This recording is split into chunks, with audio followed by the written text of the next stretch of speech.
So we are recording now. And so my first thought is, how are you doing? What questions, what concerns, what thoughts, what's running across, what would you like to share about your map and where your progress is? So I always start my writing workshops with the status of the class. And I used to do this when I taught 7th grade as well. Who would like to start and tell us where they stand and how things are going? Ooh, Sherry's house is haunted. Oh, it's sorry. My husband is locking the door because he has established with my 8-year-old that he is not to come ask me for more cell phone time or anything else. That was just my grandchildren were just playing ghosty, and my daughter's going to die because the bed is just like they decided. And I thought, no, we've got to calm down. Somebody's going to get hurt. So then all of a sudden in your house, there's an arm coming into the room. Anyway, we all need a little levity in our lives. Who would like to tell us where they stand with their map? Maybe even share what they have. You don't have to explain it all. Just let us know how it's going right now. And you should all be able to share if you need to share a screen in any way. I just have mine like this. So Okay. so I think I did. Can you all see this? Yes, it looks like an organizational chart.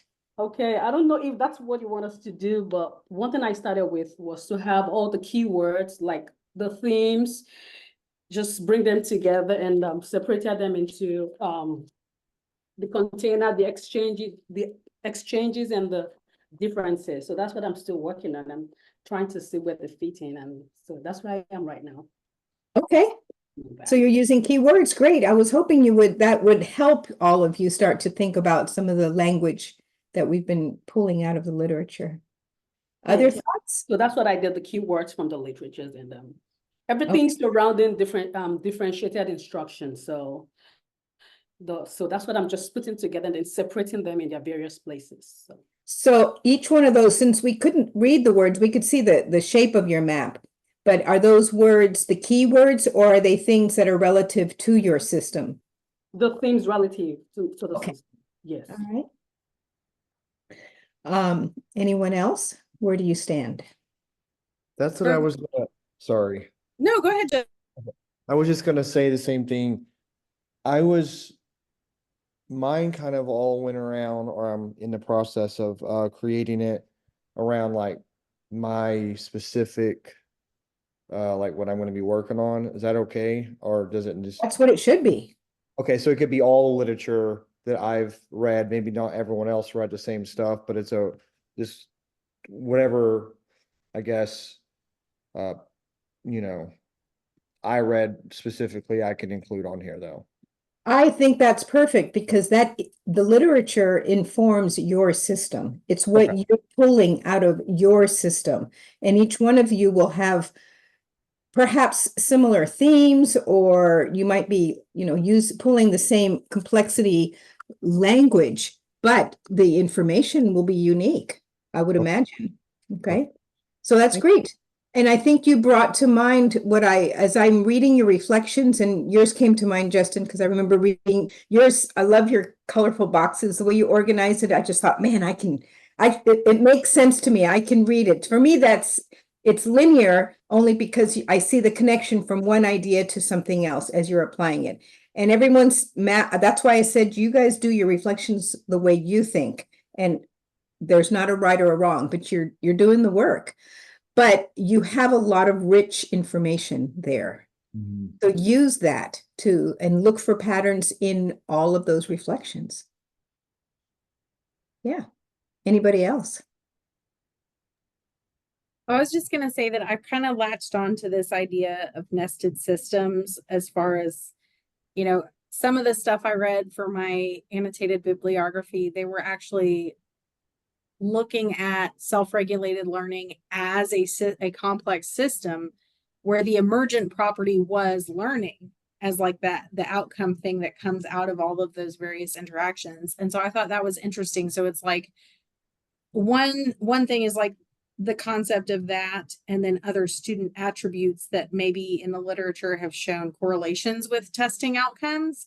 but so the student as a system within themselves, and then also the larger system, like when thinking about our program and, you know, the components of like provost's office and dean's office and faculty and staff and students and accreditation and all of those things. I think a major theme that I ended up mapping out was based on this idea of recruitment and retention as like a tension with program quality, or, you know, what we think is best, or so like a lot of the things that like are just my observations and not necessarily things I've seen in the literature, are like these cyclical patterns among these things of like, you know, it's all related to recruitment and retention as a larger overarching concept. And I thought that was really interesting. Well, it's okay that it's because our systems come from our experience and what as well. And it's not that one system is right or wrong. I can never judge that your system is right or wrong. But I think at this point in time, that's what I'm asking you to do. Everything you know to be true, your experience, your observations, your the literature, all of that is informing your understanding of the system, which will then help you decide what's next at some point. So thank you for that. Can you share, is it possible to share what it looks like? Is it a big web? You said nested systems, so do you have a sense of hierarchy, or just curious to see? Oh, there you go. I didn't see this yet. I'm kind of working on it. So I'm thinking of like, this is like the student mind. And then this particular web is like self-regulated learning with like the sub-phase processes and stuff. And then I've read about peer interactions and forming it and these various things that are in the literature about licensure exams. And then like up here is kind of like our system of EPP, like, you know, so like we debate over, you know, what matters. Do we want to raise or lower admission screenings? And if we raise them, then that decreases student population, which feeds back into, you know, upper administration about you need to recruit, and, you know, the size of the population influences our test results for accreditation, which influences our policies, which, so I don't know. This isn't done, or, you know, I don't know if I've fully, I don't know, but this is the mess that is currently on my computer. This is what it is at this point in time. But what I observe so far is that you have a feedback loop, which is one of the somehow you've recognized where it exists. You're recognizing exchanges. You're recognizing containers. You're recognizing possibly even the patterns may not show up there as much as they will show up in your explanation. But you've got the various different agents and all the different influencing partners. So I'm not sure I'm doing it right, but I've got something on paper, so that's something. If it's a mess, it's probably good because systems do look a little messy sometimes. All right, thank you for sharing that. I think the reason I ask you to share is because one, that's just part of the process, and two, we all have the same question. We're all unsure if ours is right. And look at all the variety of that we have. And I don't know that any of them are wrong or right, because it's right for you. It's what you're recognizing. Who's next? I can go. Okay. I'm gonna try to share my screen. I think this one should be good. So this is kind of like can y'all see it? Yes. This is kind of like my rough draft. So I think kind of like Sherry, like the overarching thing here is like community, because from what I read in the literature, most of it goes back to the only way a family literacy program is going to be successful is if it's a community, which is why I have this round circle thing. I wasn't sure if that was too abstract or if that was okay. It looks fine to me, but it depends on how others are going to respond to what you have and what it means to them. So yeah, and so then that's why I put family literacy in the center, because I feel like that's the container, like where everybody meets, where everybody's going to. I'm still debating on if I want to add arrows with these. These are basically like factors that impact like educators or program implementers. And then the same over here, these are also factors that implement family literacy. I'm not sure if I just want them as branches or if I'm adding arrows here too, because then there's a lot of arrows going on. But I feel like that's the way exchanges work. Okay. And I Mhm. was also still debating on making a connection between educators and family literacy as well, because the literature does discuss a lot about how educators or the person who's implementing the family literacy program, they're the ones who end up making those connections to the families, and they're the ones that motivate them to become a part of family literacy programs. Okay. Very rough. You are on your way, and I see a sense of nestedness in your map as well. Yes. All right, thank you. I have to figure out how to stop sharing. There it is. All right, I just saw something. All right. I think you guys are talking to each other in the chat, which is great. Who else would like to go? I can go next. Mine is still in the very preliminary stages. So for me, let me turn off my blur screen. And I do apologize. I am out of the States. I'm in Mexico right now, visiting my in-laws. So it's still in the very preliminary stages, but I'm still thinking a lot about how I'm going to expand these down here. So writing instruction. I have these three main buckets that the literature really focus in on, like policies. I'm reading a lot about, the changes that are happening due to the No Child Left Behind, and how that only focused on reading and math, and where writing was kind of left out of the loop. So then I decided, okay, well, does that mean that it needs to be at the superintendent level, the executive director level, or the principal's level, the district level, or the state level? For professional development, campus, district, and region. I know that the region, like Region 10, offers a lot of writing instruction, and continue to do research on that. And then for teachers, I'm still, training is just one, but I'm thinking I'm going to add perspective, experience, pedagogy, just a lot of the terminology that I'm reading on in my literature. So mine is still very preliminary. I'm still just thinking, brain dumping on piece of paper, and then transferring over to something that I can work with. Okay, thank you. Anyone else care to share, or to share any aha moments that they might have come up with during this process? I'm trying to find a way so you all will be able to see my map in its entirety. So I this one, gather you're on land, Sophia. You are final no longer on a ship. for the next 3 days. Okay. Let's see. This might be the only way I can do it, open it in a B.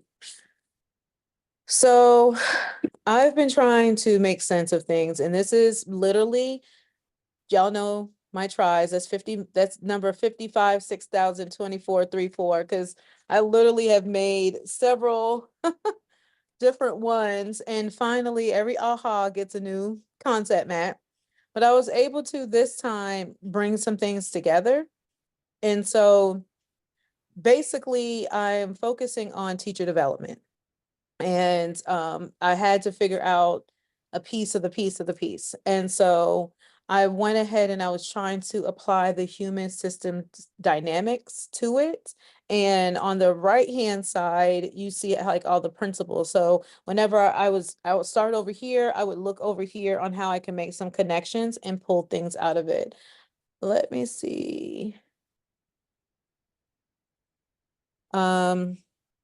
Just looking at the different, like the scalability of HSD and teacher development process, and kind of like pieces of it. I wanted to look at the institution. So that's a system. Those are agents. I want to look at the educational levels, and, you know, we have to meet people where they are. We have to look at the geographic region. So then considering the culturally relevant part, or any limitations or barriers within that would go into the making this the complexity of this system. So then measuring the impact of it on there and thinking about what that looks like. And so once you see my presentation on my annotated bibliography, you'll see where more of this is coming in and how I came to this.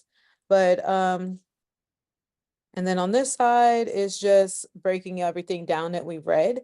And that was my way of going back and forth to try to make the connections. I would look over here, then I would come over here and look at the green. Okay, how can I pull that together? So Okay, so even have color coding in there. All right. let's Cool. I'm going to share something with you just briefly, just to give you a different dimension of something. It's not, again, it's not right or wrong. Let's see if this is it. Okay.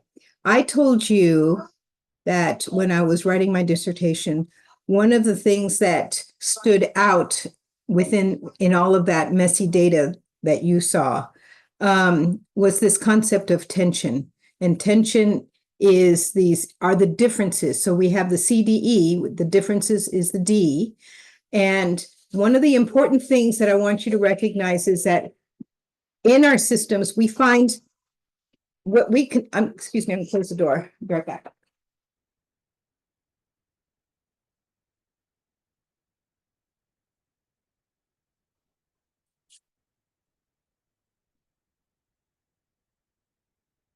Sorry. My daughter just came home and the kids get very excited when she gets home. So, so when you look at the concept of tension, you know, you think of that rubber band and you think of something, when we think of tension, we think that tension is good or bad because it doesn't feel good, right? And we think of conflict. When you're looking at tension as a part of complexity, tension is they're at opposite ends, but it's not good, nor is it bad, but it just exists. And I think when you looked at, if you had a chance to look at anything about the generative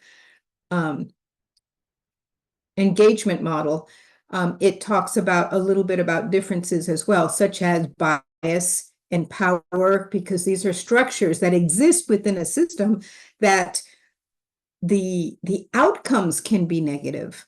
What happens when power is misused or when bias is inappropriate or improperly applied, because it always exists, you end up with negative consequences. But I would say the way that I chose to diagram it, and these were just individual situations there, I think there were 3 of these, I'm not sure, but authentic writing is something that I saw as being important and existing in the system. However, there was a struggle. So this was the element, but it was on a spectrum because there were teachers trying to teach free writing or teach writing in the classroom within the bounds of how the daily classroom and instruction went. And I called it low stakes writing, as opposed to the polar opposite, which is your high stakes. So it's your state writing assessment. And then there were all these other forms of writing that were authentic in its context, but they weren't really low stakes and they weren't really high stakes. So that would have been your reading response, your prompted reading, or your performance tasks, for example. So this is how I chose to display that concept of tension that I saw and observed in the system. Here's another one. I mentioned that expository, I think it was this, or maybe it was my other class, but expository writing is on a spectrum. You have narrative on one end and persuasive on the other end, but all these different forms of writing were existing and are part of the world of expository writing that nobody could define, which is what brought me to this problem in the first place. So I just detailed all the things that I understood about it and put it in that where it belongs as I observed it in my system. And then I had routine yet responsive action, because we know that classrooms have routines, but we also know that good teaching is responsive. So this is just, I mean, that's almost like a dichotomy of words. You have implicit routines, implicit responsive action, and explicit. So again, these were the different practices that I observed in the classroom and where they fell on that spectrum, and how I observed them to be you can also call these interdependent pairs across this system of routine yet responsive action. So that's what I'd like to share for whatever it's worth. Another way that that I diagrammed my observation, and whether or not you're seeing that anything of that nature, it's up to you to decide what you want to include. So I don't know that I had, here was another one, balanced literacy. Who was it? Somebody, I think it might have been the family literacy one. There was that concept of reading and writing, or maybe in the writing one, there's always this testing was always about math. So one of you just said it. Testing was always about math and reading, but never writing. Or writing became the underdog because the emphases were on other things. Well, to me, that's attention. It's not good or bad, but it is something you have on different areas. Today, I would write a whole new map because STR has now come into the picture. It wasn't even a thing when I was writing this. So these were different elements that I observed in that. And so this is how I reasoned, or how I was able to visually display some of the patterns that I found in that big messy set of diagrams that you saw. Was there anything else? No, there's another one. A capacity for insight, experienced versus inexperienced. And that came from the questioning and all the different ways that the teachers were interviewing. Sherry has her hand up. Yes. So when we're writing our narrative, explaining our whatever we end up as a diagram, would you suggest it would be useful to kind of put in some of these tension map type things to kind of break it down? Or are you just showing this as an example? I'm trying to figure out, do we need to emulate this, or I don't know. I am just showing it as what I did, because it's not about right or wrong. None of you are doing anything wrong, I guess, because it's your interpretation of what you understand your system to be. And I think, and you're applying the tools, you're applying the language, the vocabulary, and the process that you've been going through. I don't expect you to do what I did. This was a dissertation. This is far from what you did. So I had to follow certain rules, and I had to be very explicit and visual. And that big complicated thing that you saw at the end is actually broken down throughout my dissertation, because I had to explain it. But I hadn't addressed with you. I just threw out there that, yeah, I did a big thing on tension, and I did a whole chapter on tension. So to answer your question, your narrative is your explanation of your map and what it means, and how it came about. So if you used adaptive action to help you come around to you used a literature review that you had previously done or were in the process of doing, bring that, because it helps to give context to your thinking. If it helps you to communicate a piece of your map in smaller pieces, that's certainly appropriate, but I'm not expecting it necessarily. So you're going to be presenting next week. I'll tell you that I've invited a few people because people are interested in what we're doing. I've been getting word from others, and I was in a meeting the other day, and the department chair had some nice things to say about our class. And so I have to attribute that to all of the hard work that you are all doing. So thank you. It's been an interesting experience for me, and I love doing this work. So, and I appreciate all of the insights that you've shared so far.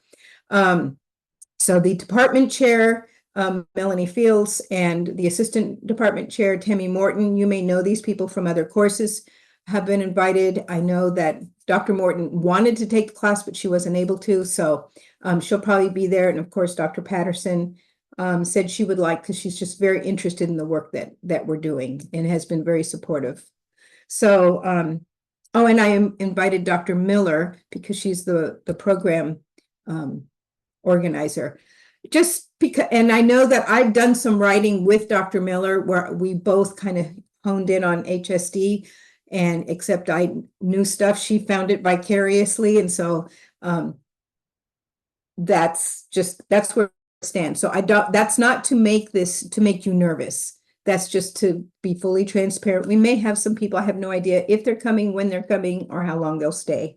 So your presentation is to show your picture as complete as you have it. You do not have to share your writing because that would be too long, and you're turning that into me. That's it, along with your picture, but be able to talk about your picture and what it means, some significant points that you want to bring in. And I would probably start out with, this was my topic or my research goal in terms of where you're, just so we have context. Does that make sense? That's it. I don't even know how long you should talk. You talk until it's done, but I would say 10 minutes is probably an appropriate time. What do you think? This is all about us just sharing what we have learned. And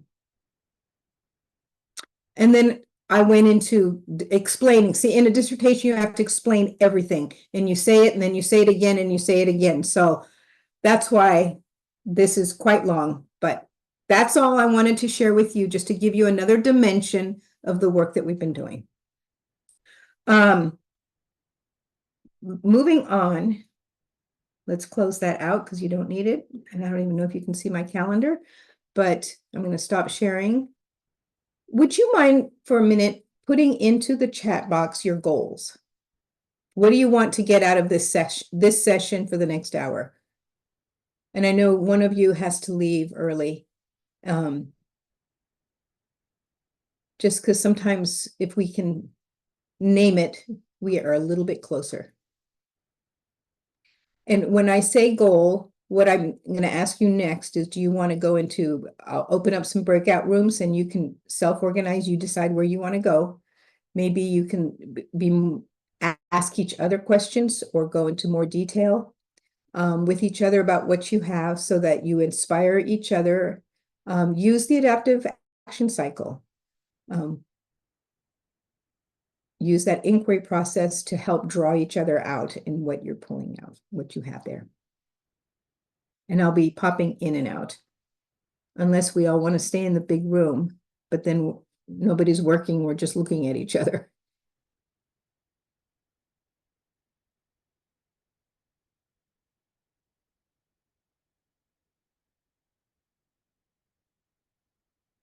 So somebody wants to know if they're doing, how do we answer that question? What does right look like? How would you answer that for each other?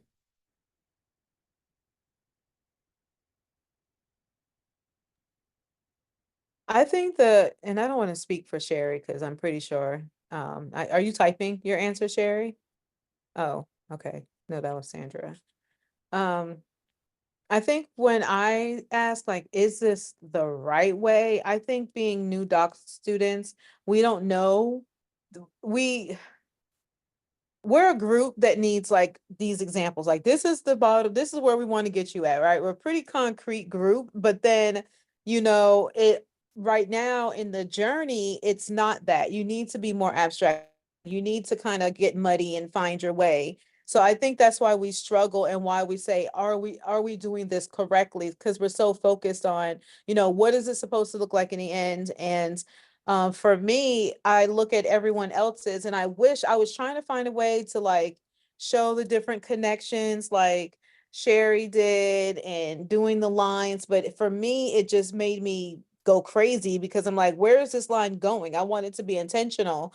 And then then we're looking at the different pieces. So I'm trying to like look at my system and not, and then I went back and I was addressing the complexity part, and then I'm like, okay, am I supposed to be talking about this theory? Am I supposed to be bringing that in? I guess that's, the part of like, are we doing this right? I was just thinking and trying to respond without interrupting you. So I posted two things in my in the chat box. First of all, I think one of the things we should remember is if we were to make a rubric, and I don't have a rubric, I'm going to be fully transparent because this was about the process and just us learning together.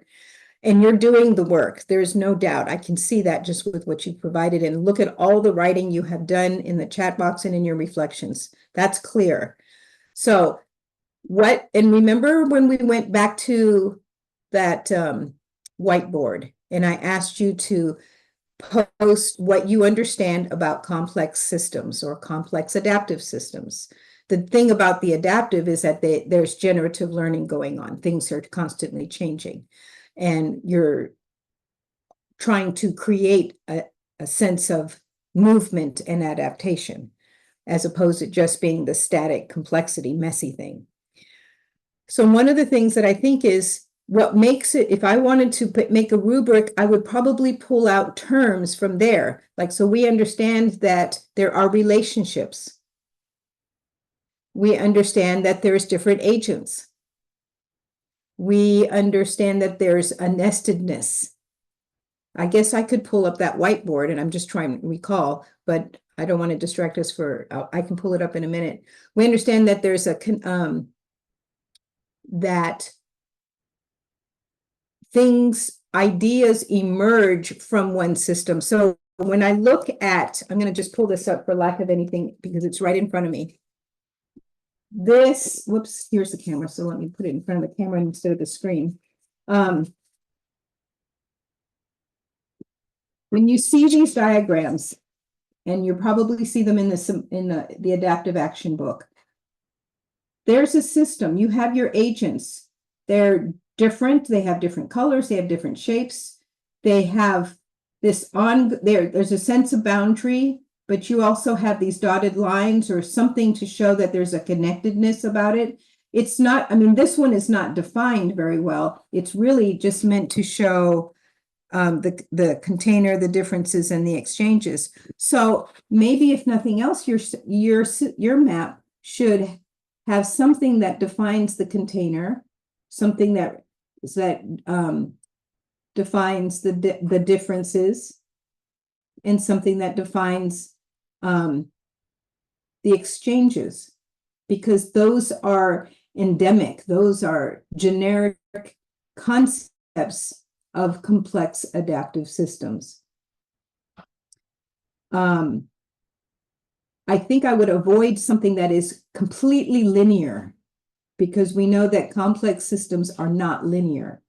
And yet, I think I wrote in a comment in somebody's reflection, I don't remember where it was, but I began to observe this person was thinking about linear relationships that were being observed within the dynamics of all of that activity in that center going on. So if you can focus on the language and the terms, those key terms, and show what they look like at various places on your paper, then I think you're doing the job. The trick is going to be to write about it, which you will ultimately do in a dissertation, because sometimes I wrote to Dr. Patterson. I said to her, I have, ever since I wrote my dissertation, I was trying to figure out how to write an article. And because people said, you need to write, and I go, but I don't know what part. What do I do? There's too much here. I can't replicate this 30-page document in an article. Nobody will publish that. And and they said, well, you just take a piece of it. And I go, what piece? I didn't know how to do that. And since that time, I've written and published other articles, and I've understood the process a little better. I had to learn, and I said, and I think I figured out what I'm going to say now. And by virtue of talking with you explaining and as she says, sometimes it takes marinating in the information. And she says, it's very funny what happens, how that works. We live it, we sit in it, and it mulls. That's what writing is. It's in your brain, you're working it out. And that's what you guys are doing. That's why I ask you to write your reflections, talk about it, share. And I need to stop talking so you can get to the talking part. And that's what I think that Sophia was saying when I was talking to her. She's been marinating in this world of mess, confusion, sorting it out. And that's what you're doing. Some of you are still sorting it out. You're trying to make meaning out of it. So your maps don't look so complex yet because you're still trying to make meaning of what you have. So you're, as you said, you're not done. Does that make any sense to anyone? Resonate? Okay. So I'm looking at your goals, just to make sure I don't finalize what the end of the course will look like. Well, this map is your end of your course and your and your reflection. I wrote something and I'd have to pull it up too, because I tried to think it through to make sure it made sense. So please, if somebody would read the assignment, let me know if it makes sense. I'll pull it up while you're working so that I don't leave anybody hanging. I think the biggest thing is you are submitting your map, whether it's on a big whiteboard, a picture, something that we can actually see, obviously. And when you're presenting it on the screen, maybe it's we can project and zoom in, but I think we were able to see. I would probably digitize it rather than show what you drew on your paper. Although you drew it on your paper, it'll be easier to see if you digitize it and can project it on the screen. And everything that I showed you, I had to digitize it and put it on something that was printable because I had to put it in a book. So it's possible. And then your piece of writing, I did not give you a word count, nor did I give you a page count or anything, because you know what you have to say.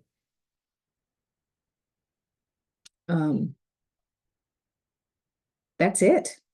I am going to send you a survey just to tell me, and my surveys are real generic: stop, start, begin, or change, something like that, just because I like feedback, but has nothing to do with what you're doing right now. That's later.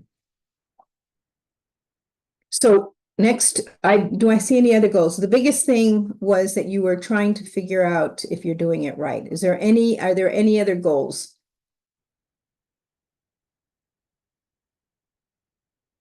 Okay. Sophia needs to work on the paper. Okay. And so if I open up 3 rooms, you can go into the rooms and maybe share what you're thinking, or do you want to just stay in this big room and talk about what you have? Continue talking. Or do you want to go away and meet? We can stop the meeting so that you can go home and work, and that's fine too. This is your time, so you'll have to let me know.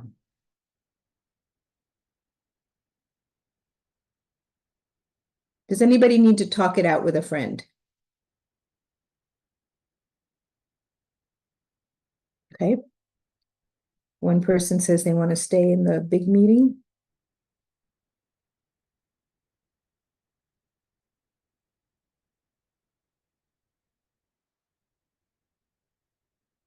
Let's try to, we have the whiteboard where you looked at vocabulary. Do you need any more language?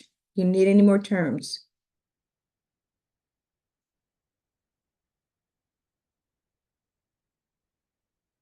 Okay, so the next question that I have is, it's very broad, but what do you need?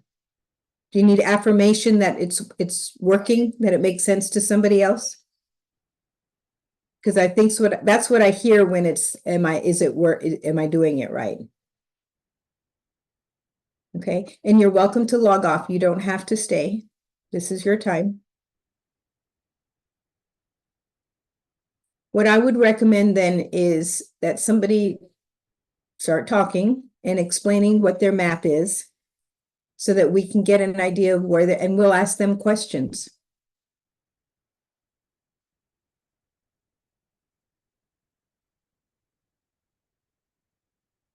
Okay.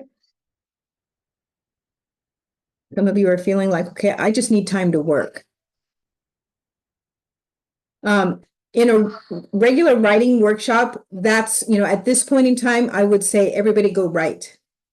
And what we can do is if you want to come back, if reconvene in an hour, go write and come back in an hour and just share out where you're at, I'm okay with that.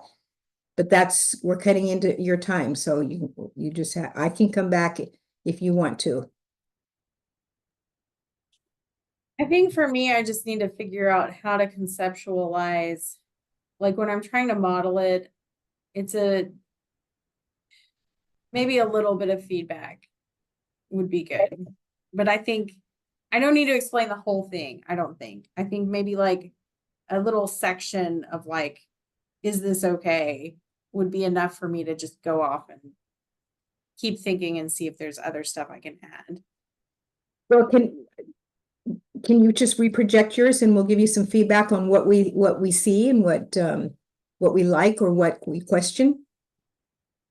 See if I can. Yeah. Okay.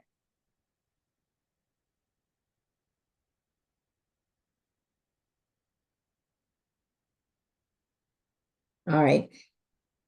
So for me, Sherry, I don't, can we just talk?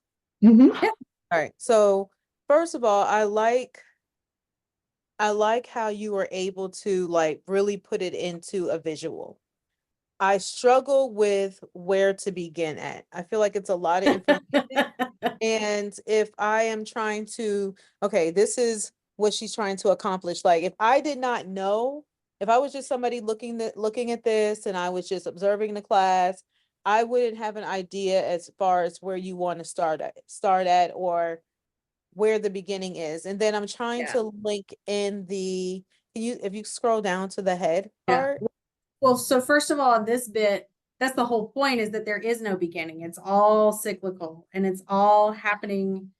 Simultaneously. It's all happening. And so that was, yeah, I struggled with like, where do I put the pieces? Because there's like, how do you clarify relationship between one item and like 10 other items? Because it's like, there's arrows everywhere, like stuff is happening. And so, yeah, so that was a problem with that bit.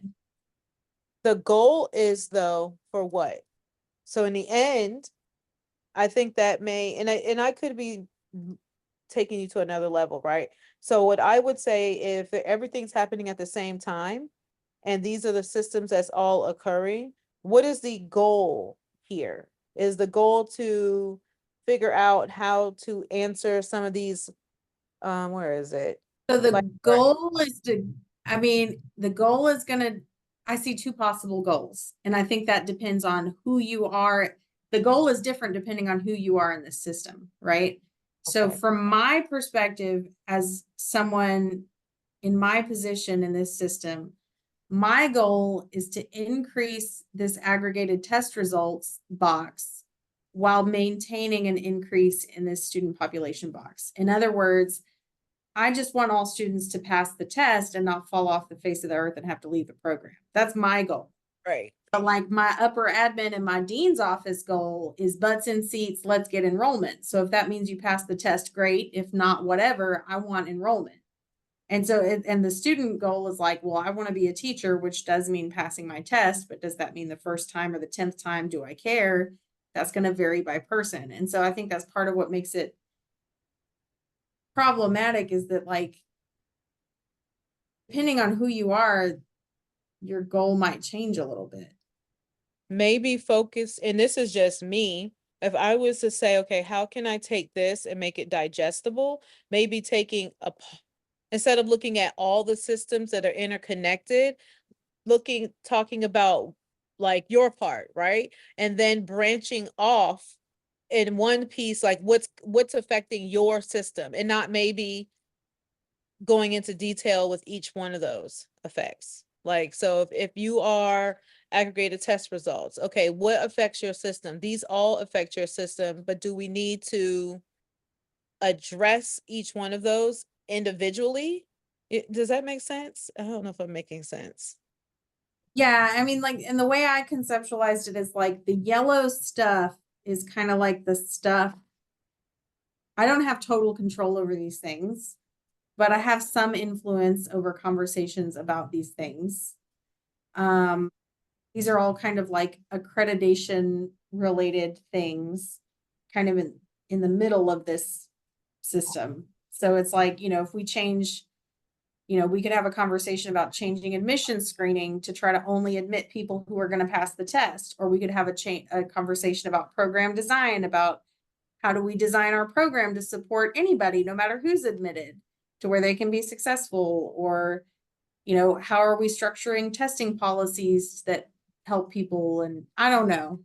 I see what I you're think saying. your top part, though, your top part, without me even looking, because I can't see the head right now, right? When I look at the top part, I get it now. You saying that, like when I'm really sitting here, oh, okay, I see how the student system is connected to admissions, program design, policy and testing. Can you scroll down some so we could see the head? Okay, so then here, like, tell me about this part. So the idea is that like within the student population, like that's kind of just one little node, but really that's made up of all of the people, right? So within that, from the research on like, social cognitive learning and some of the articles I've been reading, like peer interactions, that's shaping part of their learning. This, self-regulated learning process, different people have different abilities and ranges and things going on within that. So these are kind of like the individual level, like the individual agents within the student population that are influenced. So this would be like each person is a system within the larger system, if that makes sense. So like from the literature, we know that like if you're an older student with test anxiety, and you have a poor academic history, then you might do more poorly, statistically speaking, than somebody who is younger and made all A's your whole life and doesn't have any test anxiety. Or, so these are like different variables by person that in the literature can influence like how they do and their learning. And so it's like, while we're up here at the high level talking about all of these things, when we talk about admission screening or testing policies, or why we're getting the results we're getting, or how we're going to design our program, what we're really talking about, we're constantly talking about all of this stuff down here at the student level. So it's like that's our student population, and all these attributes are kind of like influencing these conversations. But then these conversations and the policies that arise are having an impact on the student. So it's like a back and forth kind of thing. I don't know if Yeah, I think I get it. So this head, this person, this student, that is the diagram above it is explaining how all that what's going on in that student, all those other pieces, that agent is connected, like what affects it. Right. So like you could think of the student as like a container with a boundary, right? But then these other things are other things crossing that boundary back and forth. But even then, like if you were to look at the larger system of the EPP, right? State accreditation and those requirements, well, that's something that crosses the boundary into the container of the EPP and influences us, like when they set accreditation results and minimums and stuff. And they tell us, oh, well, you have to structure your program to align to these standards and criteria. You have to have admission screening look within these parameters. And, so that's like an outside thing influencing some of this stuff too. So So maybe I put don't a know. key, maybe put a key of like how your color code is, and say, because and you were talking about, well, these right here in the gold, well, you didn't use that color, I mean that name, but Yeah. just being able to make those connections, I think that would help be able to bring those other things in. And maybe inside of your head, I think you have it color coded. Are those colors in there? So these having are, the color codes in the head, those are the 3 phases of self-regulated learning with like the sub processes. So the sub processes are on the outside interacting. And then I just went ahead and named the 3 sub phases with the colors to like give it a little bit of context, I guess. So those colors are not connected to the top. No, Okay. those, Gotcha. yeah. Gotcha. Gotcha. There's not enough colors in the world.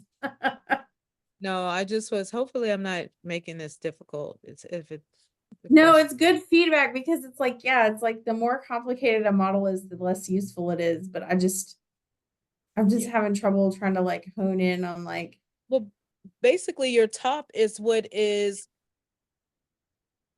I don't want to say influence, but maybe influence is a good word. I would like to say that it affects that top part, that whole systems and top of system layers, right? Because it's not linear. That is affecting the student. So when you break down the student learning and you have that processed over there, all of that affects it. So I mean, after you've talked through it, I think you have it more figured out than you thought you did. but color coding would help, or some kind of key, or some Yeah, kind some of, type of key to say, hey, yeah. okay. Yeah, that's helpful. So a question that I have, based on what you've just described, and I threw out some thoughts, and you can read the comment boxes, you were both talking. But one of the things, because I do see that you're all the influential factors are in the system up here. And you basically, this is a brain dump of everything that you understand as you see it, which is fine at this point in time. I was beginning to wonder if you can flesh it out in terms of like, are those yellow things policy related? Because a program is designed by, is it designed by policy, or is it designed by the ingenuity of the program developers, or is it both and they influence it in a certain way? But you have that feedback loop there with going on with EPP testing policies and then the results. So it's almost like you have a what in the top part, but the bottom is like, so this is the picture of the learner. This, at the end of the day, this is the student. And I like the idea, you've got your, as I had, you have your a priori information, which is the pieces that make self-regulated learning, because research says this is what self-regulated learning is, based on what you described. Even though we can't read the words right now, that's what you put in there. So the question, I guess, when you're writing is, so what does all this mean? What's your aha from all of this?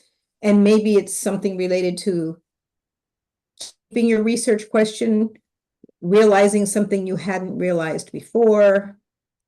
Well, and I think part of what I realized from doing this is really just that I don't know if this is going to be a problem long enough to be my dissertation because, you know, I feel like some of this is being resolved, like the major tension of, right, so we have these results and they lead to accreditation status, and from the upper administration, and, you know, they say, you know, there's that back and forth between the dean's office and upper administration above them of like, these are college level needs and resources that we need versus maximize enrollment through recruitment and retention so that we can stay viable as a university. Because if we don't have enrollment, we don't have money, which means we have no university, right?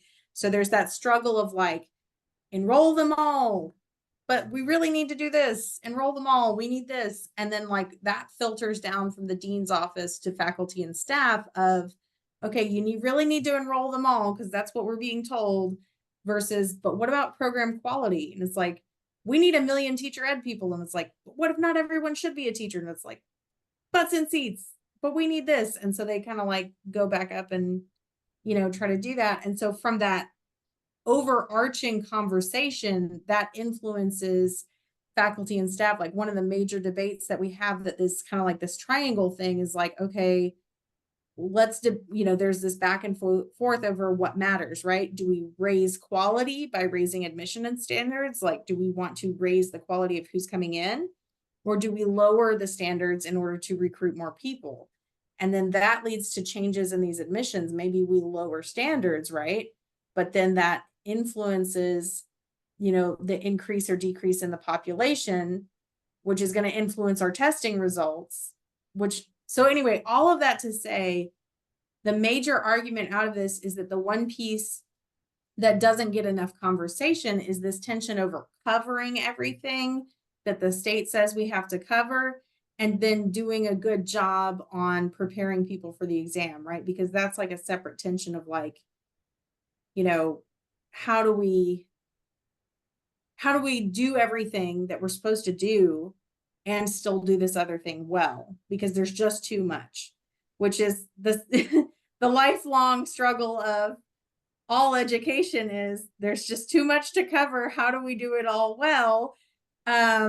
But I think that part of that goes back to like that thoughtful program design, which, you know, I think they're going to be adding like a social studies methods course maybe, and some other stuff. Like, I think those conversations are already happening, right? There's already this shift to, you know, how do we design the courses better? How do we integrate some of this test stuff that we realistically maybe we don't have time for, but let's integrate it in a way that we do have time for it. And so I see some of those things happening. So long story short, I'm like, in 2 years when I'm writing my dissertation, this may not even be a problem anymore. I don't know if that's like, Well, that's an aha that this is because that it's come to light. This helped you see that, and that's yours.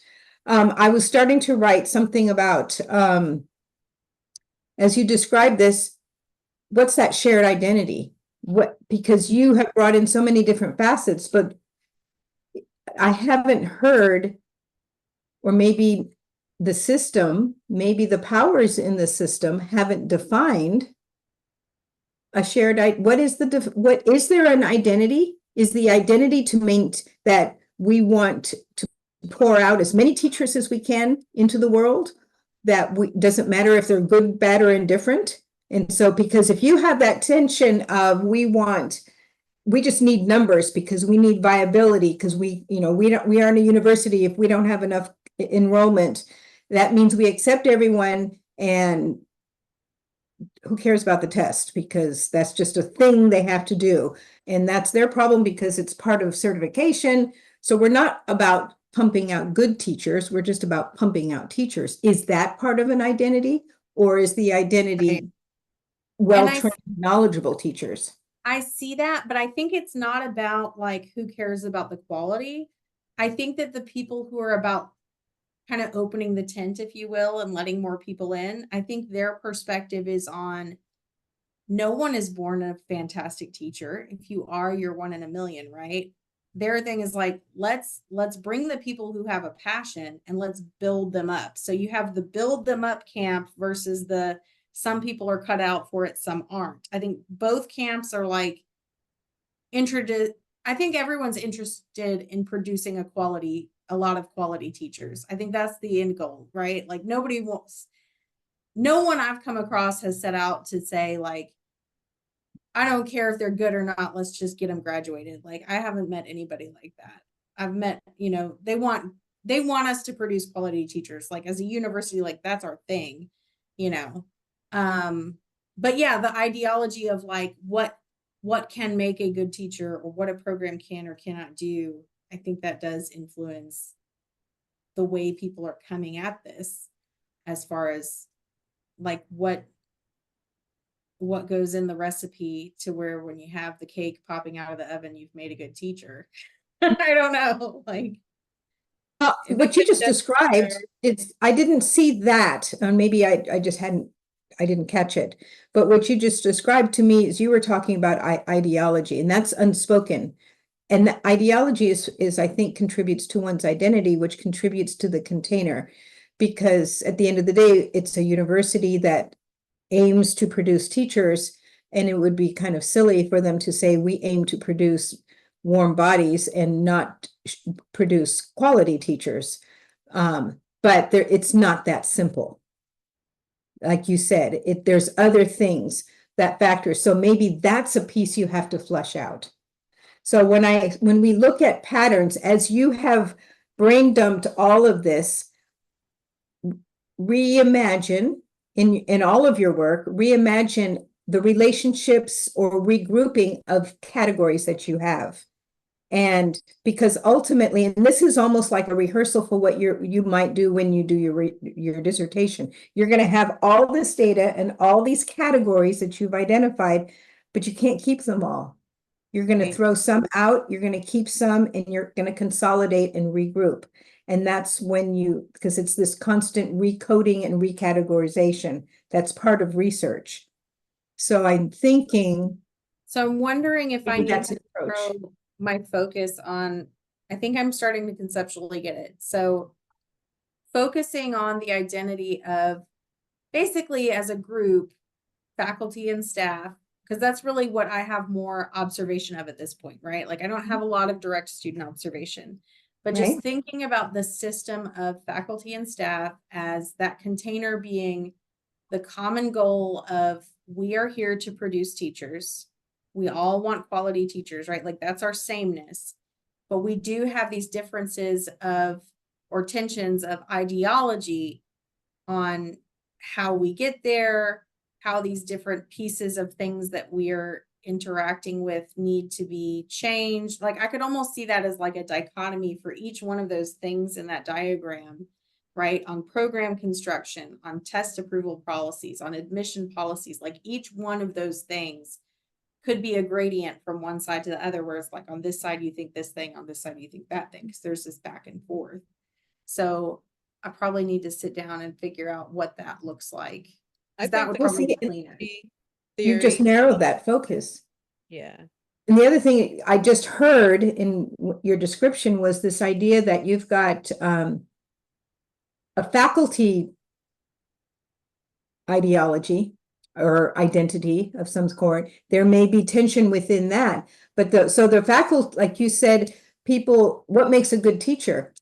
Well, the state says a good teacher is someone who passes these tests because that's the threshold to be able to get a pay, to be paid to do the job and to get hired. But that's not our threshold in the universe. And I speak as a university member. That's not our threshold.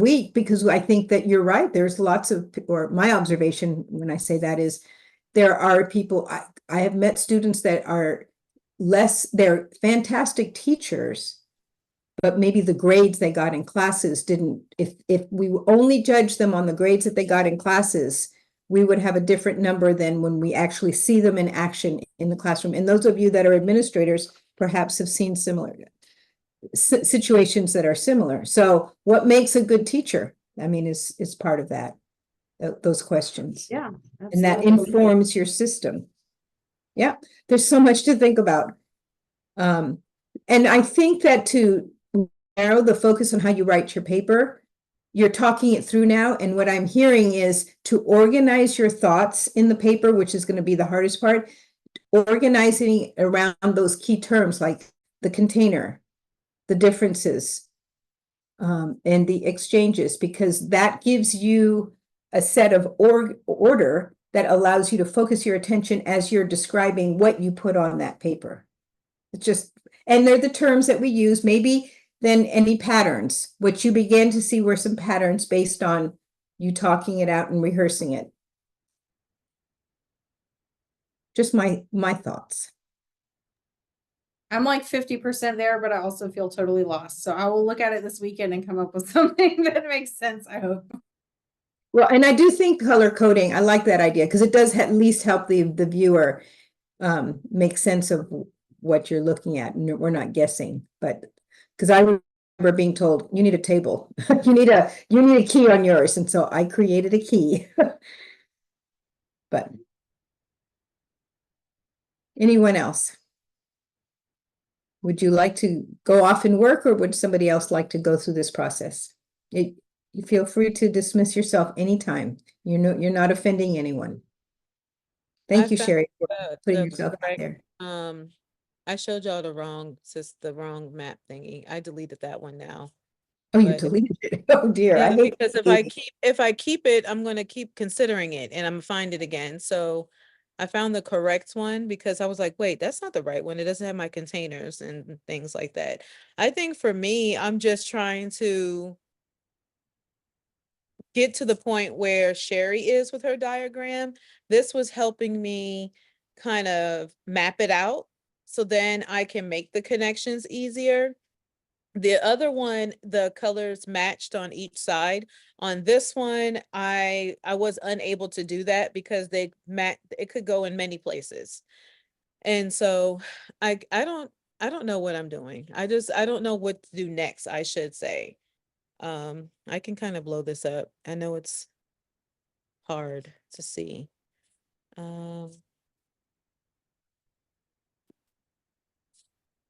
So I have my differences over here, my containers being the classroom as the primary, school policies and culture, shaping the development, then also the professional learning communities, which is the big piece, the PLCs and the teacher development.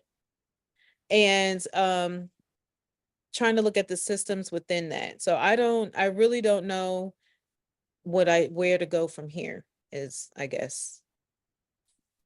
So are these your containers then? So my containers, over here on the right-hand side, and I could be wrong, maybe these are not really containers. The classroom, the school policies, the professional learning, and then my differences, the diversity of the student body, teacher varied backgrounds, because I was trying to find ways to also think of other frameworks like the culturally relevant pedagogy, things like that, to be able to figure out how to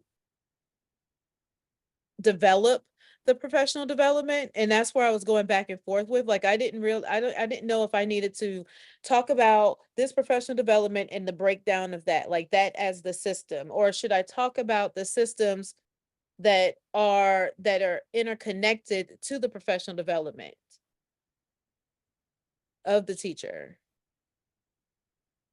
So I guess I need questions to think it out. I don't know. Do y'all need me to make this smaller? And that was another reason why I like Sherry's, because it wasn't a whole lot. It was a lot, but it wasn't a lot. Like you had more arrows and diagram where I have all these words and I don't know how to minimize this. I guess that's where I'm at. So my question is, what are the relationships between the things that you have posted on your map? Are the relationships? If you look at it in terms of making what I saw was that each collection of ideas was a system. She looked at it as systems within a larger system. Your map appears to me to be you fleshing out the language, the terms. So that's where your head is now. So now so you have teacher development as a system. So what are the things that influence teacher development? So the influences would be like where they are as a teacher, first year, pre-service, all So in there. teacher, that's one. So the teacher and the teacher's experiences, or career experience, okay, years in service. And then if you were to map that, I would think, okay, so why that one? Why does experience matter? So what are the things that influence that? What does the literature tell you? That might be in there somewhere. What are other things that influence teacher development? Location of the school policies, the goals, I guess your campus level goals, your district level goals, your state level goals, your students' needs. So I guess campus and student needs would be a whole different system, or a set that those agents would affect how the teacher develops, because if you're a high performing school in science or STEM, then your teachers may not need as much professional development in that area. So So that just made me think about, I think one of the prompts that we had somewhere in the literature was, can you imagine a conversation? What would the exchanges be between person who's going to design the professional development, the person who's going to pay for the professional development, the teacher who's going to take it, in terms of the decisions that go into what that school needs. Because all those things, and how much money you have to spend on PD is going to influence the PD that they're going to get. The scores, definitely, what teachers need, a teacher's attitude. I mean, teachers walk in with, hey, I've been through this before. Why do I have to do this now? Or give me something I don't know already. Or current trends, materials that are available. I'm just topping off the top of my head, so it may or not be useful. Time, the amount of time, and I'm thinking of, like, in the National Writing Project work that we did, we just wrote a study about, wrote a paper about trying to get people to come to our professional development. What influences teachers coming to professional development? And one of the things that we've learned is that today's learners are very different than who we were when we began. Teachers want in and out quick. They don't have, teachers are so overburdened with so much PD that every minute counts. So a 2-week institute is, everything's a 2-week institute now in the summer, and time is valuable. I'm just speaking off the top of my head. I'm trying to think of some of the other things. So I'm thinking that from here, I can take each system within those systems. So we said, like, the campus level, what's driving, or the focus should be on what drives the teacher development. And then those things that affect it. Is that, I don't know. You could do that. One of your bubbles could be what influences or what drives teacher development. That's a bubble in itself. That's a pattern. See, you just discovered a pattern without recognizing, right? That's my observation, because we started talking about that, and all of that was the restructuring of what drives and creates a professional development. That's a pattern. That's how you whittled it into one thing. Then the other one could be whatever else you were about to say. So I would encourage everyone, as you start to do a mind dump, look for patterns, because that's what systems, that's what all of this is about. And everything in human systems dynamics would be about looking for patterns. That's one of their simple rules. Across your system, what patterns do you see? Because then that could influence a new question or your next wise action. Okay. Sometimes I look for patterns by just taking what you wrote there, and I can't see it well enough because my eyes are feeble. But if I were studying it in front of me, and I might highlight things that ideas that I see over and over and over again. And it could be a single word, or it could just be a common idea, and that becomes a pattern. Like you just said, it's about things that influence the development, the need, or whatever. And that would help you synthesize this, because I see that you're wanting to, you have a lot of information, but you don't know what to do with it now. No, I don't. And I mean, it took me a while to even get to this part. So, okay, I will go through and just, like, maybe highlight the. Go ahead. Yes. Sorry, please. I was just gonna say, can I make a suggestion? Because, like, obviously mine was not where it needs to be, because I've got to go back and redraw some stuff. But I just started with the idea of, like, what are the conversations that I feel like I've had a million times, right? Like, what, because that is a pattern, right? If we're having the same conversation over and over again with the same dynamics, like the admission standards conversation, right? To raise or to lower, but then this, but then that, and we're right back here again. And so I wonder if within PD, like, is there a conversation that never seems to go away, that has two or more perspectives or sides on it, that just always seems to pop back up again, and you're like, I can't believe we're still having this conversation. Like, that might help. I think the biggest piece, and when I asked myself a similar question, and that's how I got all the way down to just teacher development, because if y'all notice, there's nothing on here about reading.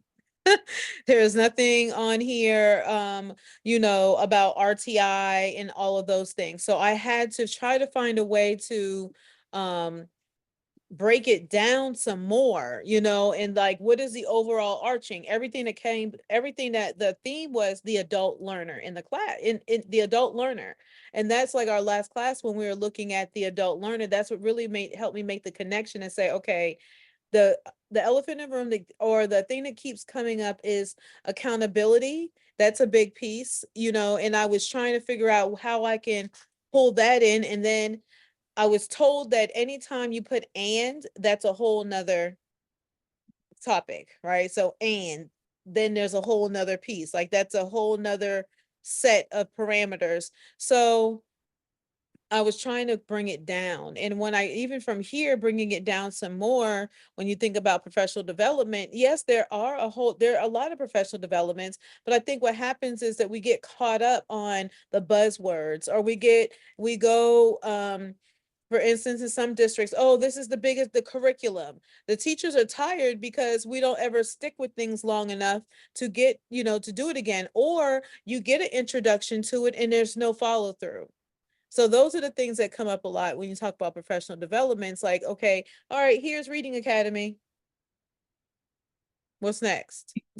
You just described attention. Okay. So those are tensions or our relationships. Tension is also called an interdependent relationship, because it is a relationship. It's almost like they're codependent when you and yet interdependent if you really want to get technical, is different. Because as I was thinking about when I did the writing, you had to have a balance of low stakes writing with high stakes writing. It's not either or. There had to be a good medium in order to develop a good writer. So could my system be what drives the professional development for the teacher? Like, could that be a piece of it? Like, so that way I can try to take some of what Sherry just said and like focus on, she didn't say focus on one thing. She just said talk about what is the most talked about thing. And I think that what influences what professional development a teacher receives, or when, or I don't know. I think those are patterns. That was a pattern that you observed with you talking it through. So I would keep it on there. I would maybe at the end of the day, after you have all of this mess dumped out because it's messy to you and you're trying to figure it out, look for the patterns, and that's what you ultimately plot. And then you take pieces from this that inform those patterns. And what was it that you just said? What drives PD is a pattern that you saw. And that's something that's like a section of your reflection. That's what you're going to talk about. Does that make sense? Yeah, what drives the professional development is, I guess it helps me bring it down some more, because when you look at the differences and then you also look at constraints, I can kind of make some connections there, and some, and then when I look at the patterns of interaction, I can look at the exchanges between the two, or the pieces that drive the professional development decisions.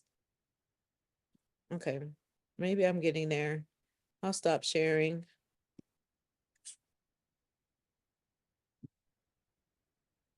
I'm reading what you wrote. I wonder if the idea of accountability from upper admin is some way constant odds with lower. I think so. I agree. I do think that, Sherry.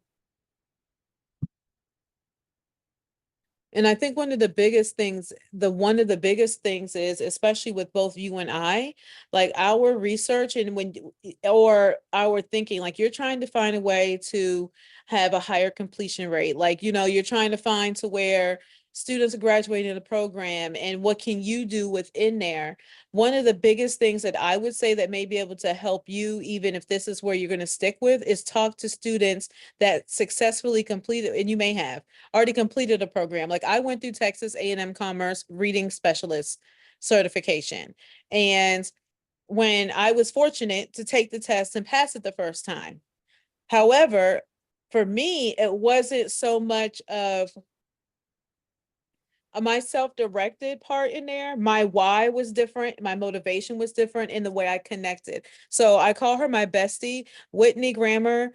She and I started the program together and we literally are now DTs, so we went along the route. She became a dyslexia therapist, our support teacher this school year, and is going through the Scottish Rite. I start next school year. When I look back at what helped me get to where I am within the program with our campus was not necessarily the things that was given to me by the campus. It was me I guess Whitney was given to me by you all because we're in a class together, but it was the interaction with the students.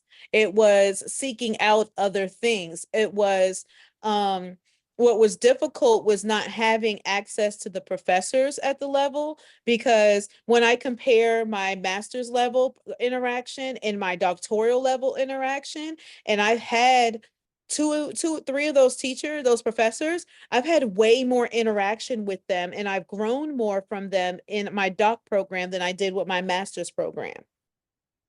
So think about things that created those scenes that you just described. Those are things that because all of that is getting a terminal degree is a form of professional development. I mean, it is PD. Mm-hmm. So think about unpack what you just said. And we'll have a recording so you can go back and code this and look at the transcript. Yeah. Because you'll see some things in there. Very interesting. I really appreciate all of this, and I'm sorry I have to go, but this is very, very helpful, and I appreciate all your comments, everybody. Yeah, same. Thanks. All right, bye, Sherry. It's not easy. Yeah, Dr. Thanks for hanging in there. Did any thoughts? Anything you want to ask or? Yeah, I have a question. Yes. You said something about reflection and then you said something about narrative. Is that the same thing or two different things? Did you just say narrative? Yes, for Yes. the map. And you also said something about reflection. Well, when I say narrative, I mean a written reflection. So Oh, okay. it's you writing out your thinking. Okay, about the map. So don't get hung up on the word narrative.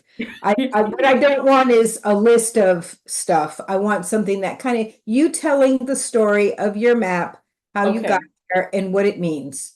And it's the what, so what, now what of your map. It's the containers, exchanges, however you want to present it, but you writing it out is a narrative. Okay. You're narrating it. I might not be able to join the class next Tuesday. I'm going to be out of the country. And because of the time difference, 6 hours. So the time of the class is going to be midnight. So I understand. So maybe I can do my narrative on the. Okay, it's right before July 4th too. And so I totally understand that. But you can, what I've asked is if you're not able to do it in person, we will record our session so that we can all share our work. But if you can't do that, then if you can record yourself presenting, then we'll put it on the Padlet so everybody can see it.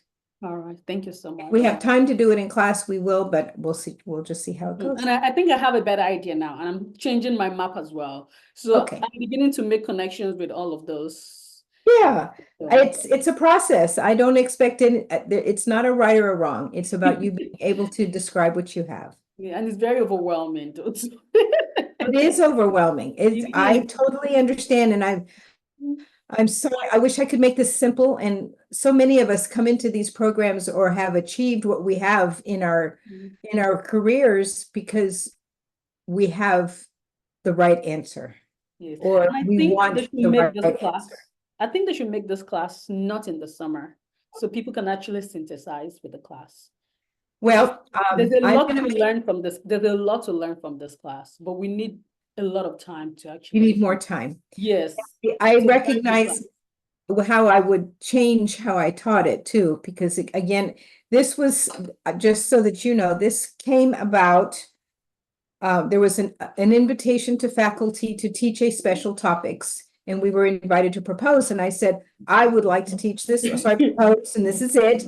So it wasn't an option to teach it in the semester. It's not part of the program, but I think that discussion is already happening based on some things, which is one of the reasons why they said, well, I want to come see what you guys are doing, not because they're questioning, that they're truly intrigued.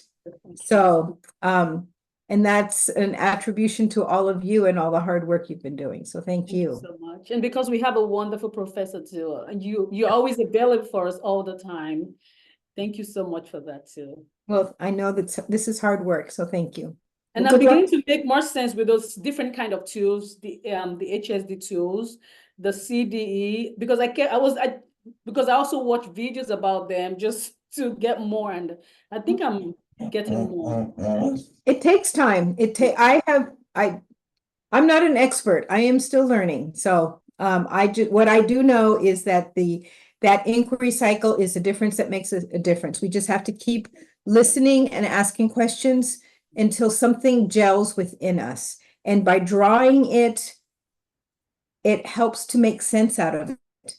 So right now you're seeing it in a hierarchy because you're defining your terms. That's how you're making sense out of it, because that's how your brain is wired. That doesn't mean your brain is wrong. It's just who you are. And that's where you are now in the process. Yeah. When you get towards the end of your program, your brain will have evolved. That's true. So, and I think that's one of the things. It's a journey, and I truly believe that from the bottom of my heart. I remember all the hard work that I did, and I was never sure if it was right. And there were times I had no one to talk to except at that time it was face to face, and I longed for my classes. I mean, I worked all day long, and I even taught at a community college so we were all very busy, but I absolutely loved going to class because it's where we got to share these ideas Yes. and grapple with. I was looking forward to the Zoom class. That's what's fun. That to me is fun. Yeah. So, let me know what you need between now and next week. Yes, thank you so much. Just in case I don't get to see you. Bye. Thank you so Well, much. thank you. Bye-bye, and safe travels to you. Yeah, I'm going to the Europe on Saturday. How fun. Scotland. Scotland. Oh, I'd love to go one day. Yeah. One day I will. All right. Safe travels. Bye-bye. Bye-bye. Thank you.